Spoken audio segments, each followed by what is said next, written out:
morning and welcome to the Casual Chef's Kitchen. It's Monday morning.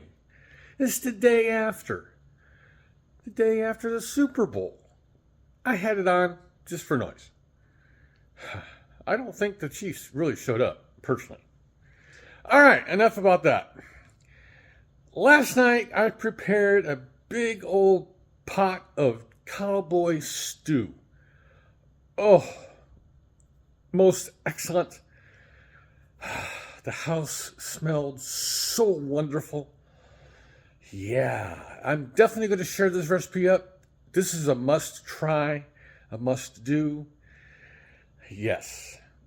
It's so good that I am actually changing my plans for tonight's meal. I'm having leftover Cowboy Stew. Yes, Robin will be by this morning to pick up her leftovers.